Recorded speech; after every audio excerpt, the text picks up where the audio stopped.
Selamat datang di channel Alur Donghua. Sebelum menonton, silahkan subscribe, biar Mimin tambah semangat update-nya. Reinkarnasi. Anda pasti bisa bermimpi. Anda tidak takut saya akan memperbaiki nas chainsaw Anda.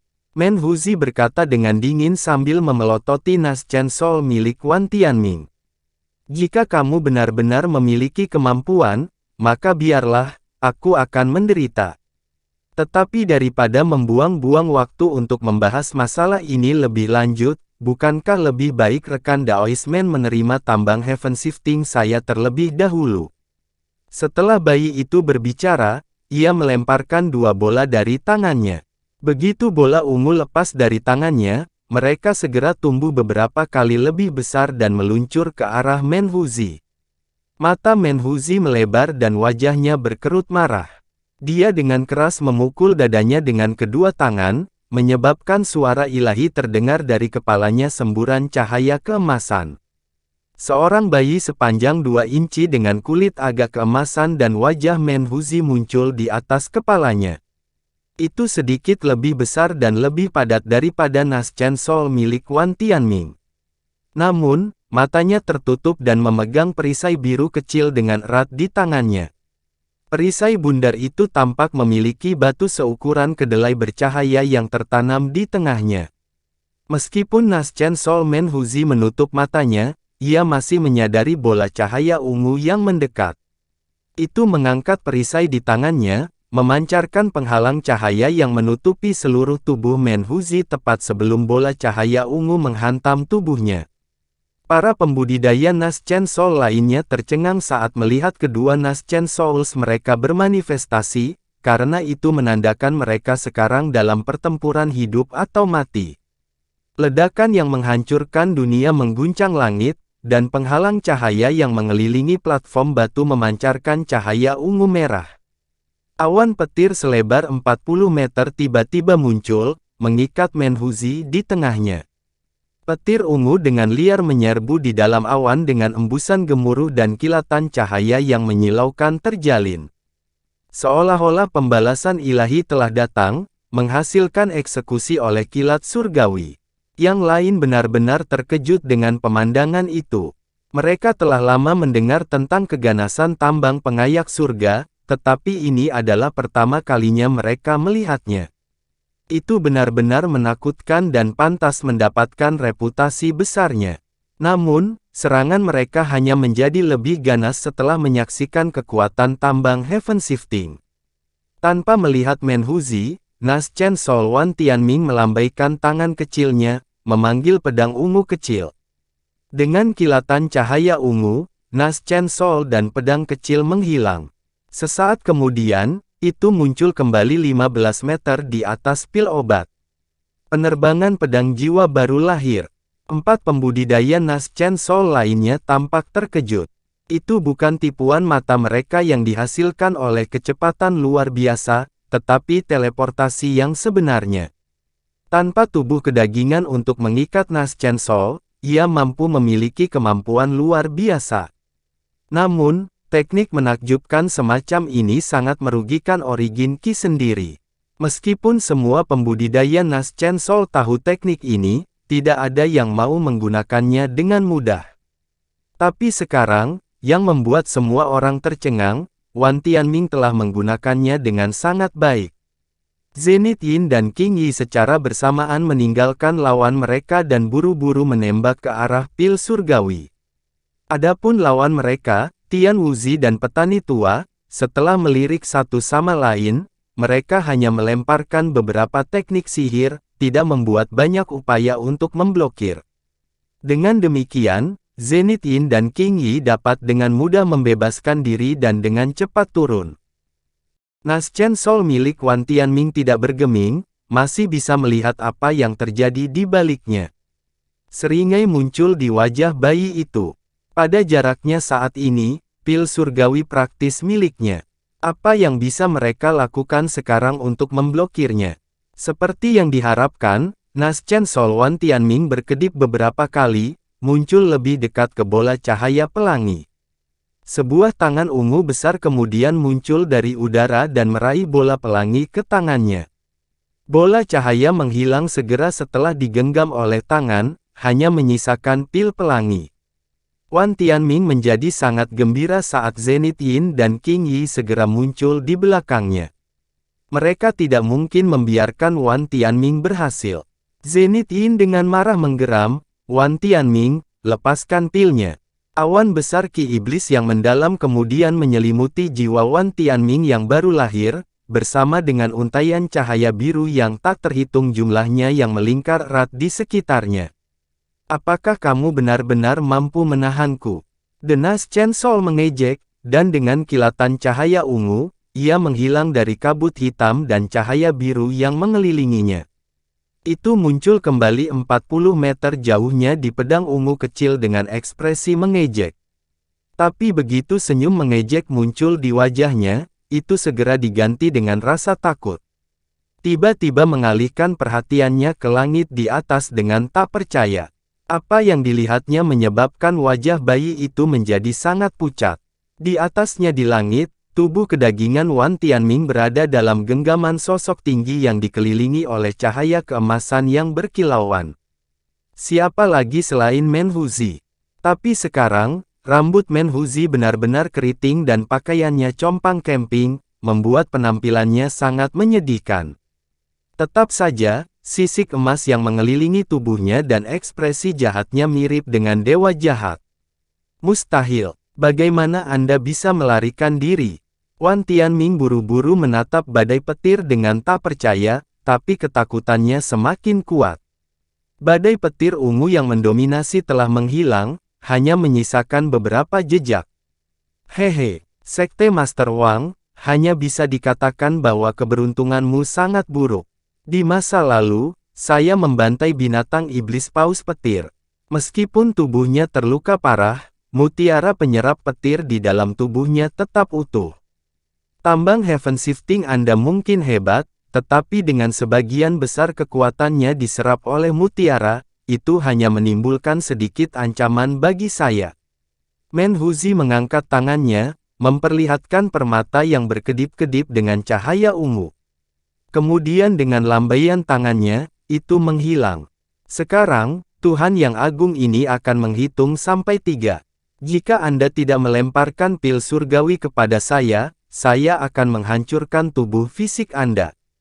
Anda harus tahu apa yang terjadi setelahnya." Menhuzi tidak memberi Wan Tianming waktu untuk mempertimbangkan. Dengan satu tangan membawa tubuh Wan Tianming dan tangan lainnya memegang tengkorak, dia mulai menghitung. Tangannya mulai bersinar dengan cahaya keemasan yang cemerlang. Wan Tianming dengan getir mengatupkan giginya.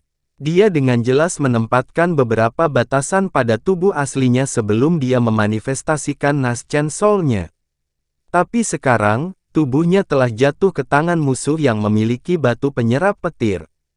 Dia hampir tidak bisa mempercayainya. Dia tidak punya waktu sedikit pun untuk berpikir. Jika tubuhnya dihancurkan, Nas Chen Soul-nya pasti akan berubah menjadi debu.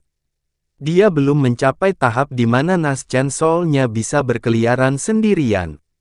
Meskipun seorang pembudidaya Nas Chen Soul dapat memanifestasikan Nas Chen Soul mereka untuk melakukan beberapa teknik luar biasa, itu jarang dilakukan karena akan membuat tubuh mereka rentan.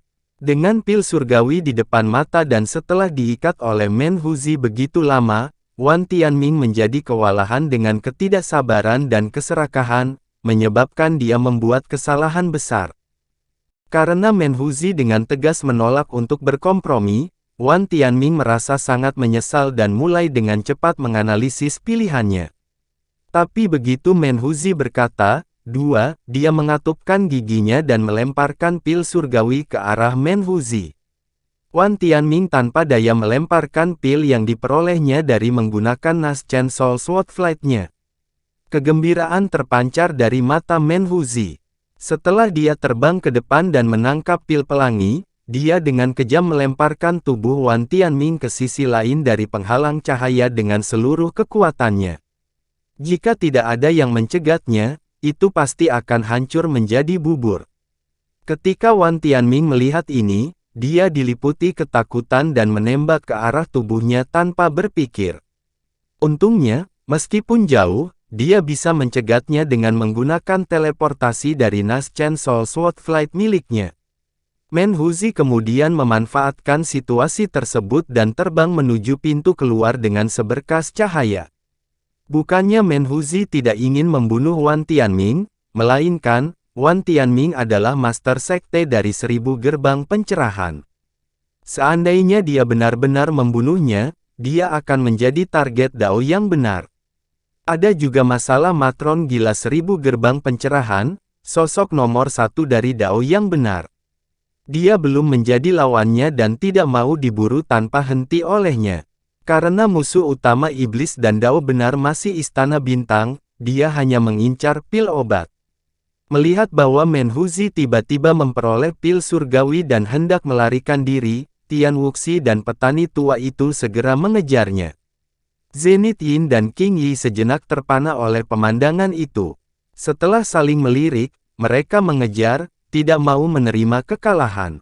Namun sebelum tatapan Zenith Yin mengejar, dia berubah menjadi awan hitam dan tiba di atas Han Li dan Wu Chou.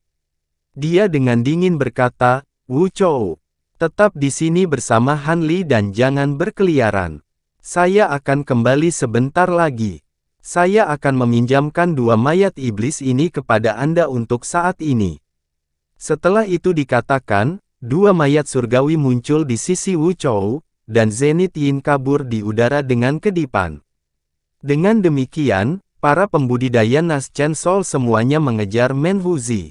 Masing-masing dari mereka membuat lubang melalui penghalang cahaya di tangga untuk mengejar Menhuzi dengan liar. Adapun Wan Tianming yang baru saja mendapatkan kembali kendali atas tubuhnya, dia menggertakkan giginya dan mengikutinya. Selama waktu ketika Wan Tianming memperoleh pil surgawi, Wu Chou ditahan oleh Bon Sage. Dia tidak begitu bodoh sehingga dia tidak tahu seberapa kuat Bon Sage dibandingkan dengannya. Selain itu, tampaknya Bon Sage memiliki pemahaman yang mendalam terhadap seni Yin yang mendalam. Setiap serangannya telah dibubarkan dengan sedikit usaha. Meskipun itu membuat Wu Chou takut, dia sekarang senang menemukan 2 mayat surgawi di sisinya. Masing-masing mayat iblis tidak kalah kuat dari seorang pembudidaya formasi inti pertengahan. Terlepas dari ketakutan Bon Sage, bahkan dia seharusnya tidak menimbulkan banyak ancaman baginya sekarang. Bahkan lebih baik lagi, Wu Chou sekarang memiliki kesempatan untuk memberinya pelajaran. Setelah para eksentrik meninggalkan platform batu, dia segera memasang senyum sinis dan menatap Bon Sage dengan tatapan jahat. Setelah melihat pintu keluar eksentrik di bagian bawah tangga, dia berbalik untuk melihat ekspresi jahat Wu Chou dan 2 mayat iblis di sisinya. Dia dengan tenang tersenyum dan berkata, "Han Li, orang ini adalah satu-satunya keturunan Zenith Yin. Jika aku membunuhnya, bukankah Zenith Yin akan menderita sedikit rasa sakit?" Sok sesaat muncul di wajah Han Li, tapi ekspresinya dengan cepat kembali normal. Dia kemudian dengan acuh menatap Bon Sage dalam diam. Namun, ketika Wu Chou melihat ini, dia menjadi waspada dan dengan ragu melirik Han Li. Pada saat yang sama, 2 mayat iblis di sisinya telah menghilang dari pandangan. Wu Chou dengan kasar berkata, "Han Li, apakah kamu telah berkolusi dengannya selama ini? Itu sebabnya dia mengetuk tongkat giok ke arahmu tadi. Bagaimana kalau kamu mengambil harta itu ketika kakekku yang terhormat kembali dan membiarkan dia memutuskan siapa yang akan menyimpannya?" Setelah mendengar tuduhan palsu ini dalam upaya untuk merebut hartanya, Han Li menjadi tercengang. Jelas Wu Chou telah melepaskan semua kepura-puraan untuk tidak menindasnya sekarang karena dia merasa Han Li tidak lagi memiliki nilai apapun. Mungkin Zenith Yin bahkan telah memberinya perintah ini secara rahasia sebelum kepergiannya. Dengan pemikiran itu, sudut mulut Han Li berkedut, banyak pedang terbang yang ada di tubuhnya berdenyut-denyut karena kegembiraan. Tapi itu adalah Bon Sage yang pertama bertindak. Dengan sapuan tangannya, seekor ular hijau melesat keluar dari borgolnya menuju lokasi yang kosong, menghasilkan ledakan. Segera setelah itu, siluet hijau terungkap. Bonsage menyeringai dan berbicara dengan nada menghina, mayat iblis surgawi. Mereka telah disempurnakan oleh Zenith Yin begitu banyak. Bonsage kemudian dengan cepat menunjuknya, menyebabkan teratai hijau muncul dari tubuhnya. Teratai hijau dengan liar berkembang sampai kelopak bunga benar-benar menyelimuti mayat iblis.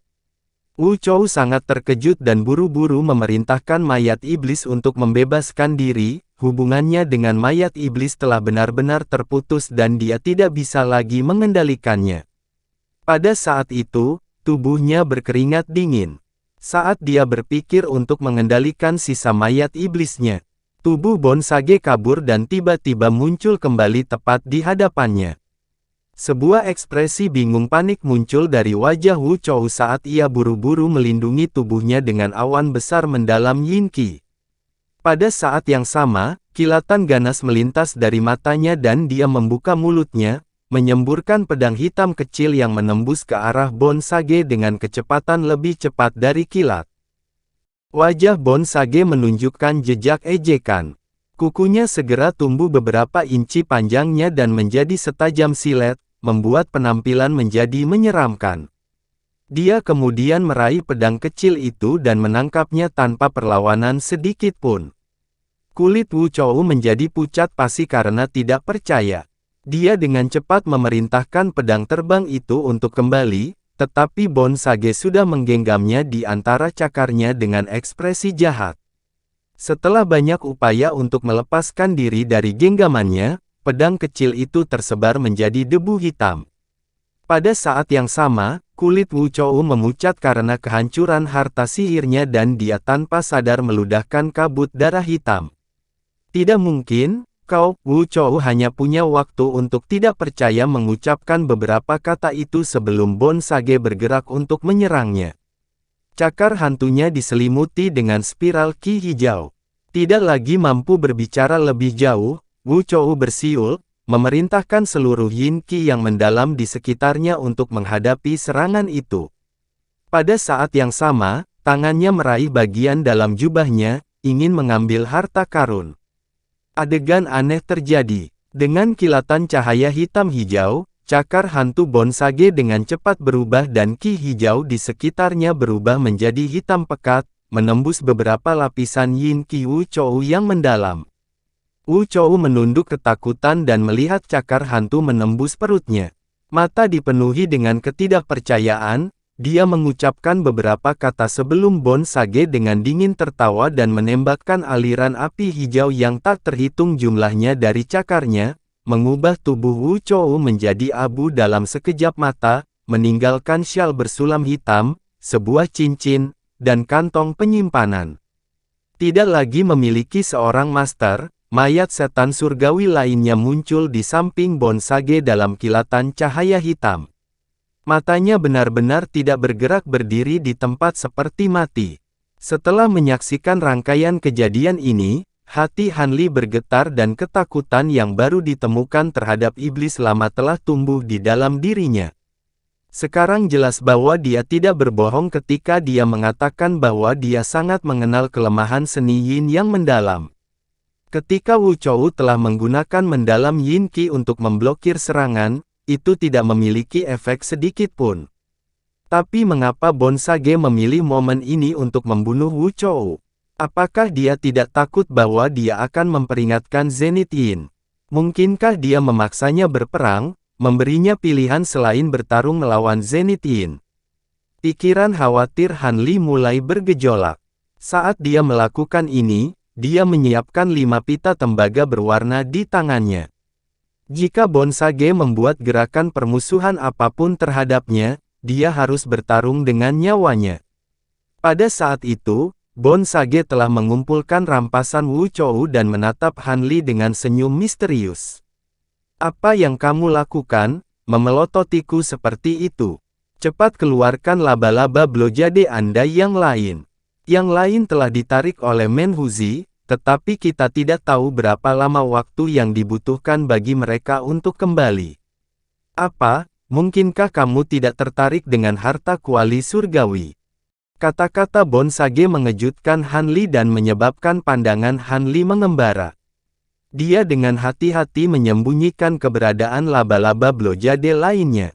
Bagaimana mungkin Bonsage mengetahuinya? Dia melirik mayat laba-laba blojade yang sudah lama meninggal. Laba-laba blojade apa lagi? Binatang roh saya telah dibunuh oleh sesepuh istana bintang. Tidak tahu bagaimana Bonsage bisa tahu, Han Li tidak mau mengakuinya. Anak muda, saya tidak punya waktu untuk menyia-nyiakan Anda, jadi saya akan mengatakan yang sebenarnya. Dulu, saya menemukan sepasang laba-laba blojade dan menempatkan mereka dalam perawatan murid pengkhianat saya yang lain, Zenith Brilliance. Saya berpikir untuk membawa laba-laba ke aula surgawi dan merebut kuali ketika mereka berada di tingkat yang lebih tinggi, tetapi saya tidak menyangka bahwa murid-murid saya akan mengkhianati saya sebelum itu terjadi. Karena Anda memiliki jimat giok itu, saya pikir laba-laba blojade Anda berasal dari pasangan Zenith Brilliance. Anda mungkin tidak tahu ini, tetapi laba-laba blojade memiliki beberapa karakteristik yang aneh. Meskipun sarang akan memiliki banyak telur, hanya 2 dari mereka yang akan bertahan. Kedua laba-laba ini dipastikan menjadi pasangan jantan betina. Selain itu, mereka hanya bisa naik kelas ketika laba-laba jantan dan betina bersama-sama. Ini adalah sesuatu yang secara pribadi saya simpulkan setelah mengamati sepasang laba-laba blojade liar. Lagi pula, seseorang harus akrab dengan sifat-sifat binatang roh jika mereka ingin meningkatkan nilainya. Namun, ini tidak diketahui oleh Zenith Brilliance. Dia percaya saya telah memperoleh laba-laba jantan dan betina karena keberuntungan murni. Karena tingkat laba-laba Anda sangat tinggi, Anda pasti memiliki yang lain. Bagaimana kalau kamu mengeluarkannya? Penjelasan cepat Bonsage telah membuat Han Li tercengang sejenak, karena dia benar-benar tidak mengetahui semua ini. Tampaknya kerangka pelangi dari waktu itu kemungkinan adalah Zenith Brilliance, tapi bagaimana itu cocok dengan seni kultivasi Kaisar Yue dan Pulau Zenith Yin? Meskipun pikiran Han Li dibanjiri dengan keraguan, dia dengan tenang menjawab, itu benar, aku punya laba-laba blojade lain. Tapi mengapa saya harus membantu Anda mendapatkan kuali surgawi? Apakah Anda bersedia memberi saya setengahnya? Selain itu, akan ada getaran luar biasa yang mengguncang dunia saat kuali surgawi ditarik. Bukankah gangguan ini akan menarik perhatian para pembudidaya Nas Chen Soul lainnya dan membuat mereka segera kembali? Itu hanya akan mempercepat kematian kita. Juga, hanya dengan bantuan ular sanca api, laba-laba blojade bisa perlahan-lahan menarik kuali. Laba-laba blojade saya yang tersisa tidak cukup untuk menariknya. Han Li mengucapkan kata-kata ini dengan ekspresi tenang. Meskipun dia merasakan godaan besar terhadap kuali surgawi, dia menahan kegembiraan yang membara di dalam hatinya, membiarkan alasan meresap. Dia tidak ingin mati hanya karena keserakahan. Setelah beberapa saat mempertimbangkan, Han Li memutuskan pilihan terbaiknya adalah segera melarikan diri. Tanpa menunggu tanggapan Bonsage, Han Li berkedip, kabur menuju pintu keluar. Namun, tampaknya Bonsage sudah memperkirakan apa yang akan dilakukan Han Li. Kata-kata berikutnya yang dia ucapkan menyebabkan Han Li melambat hingga berhenti. Terima kasih sudah menonton, sampai jumpa di episode selanjutnya. Jangan lupa subscribe, like, dan nyalakan loncengnya. Sampai jumpa.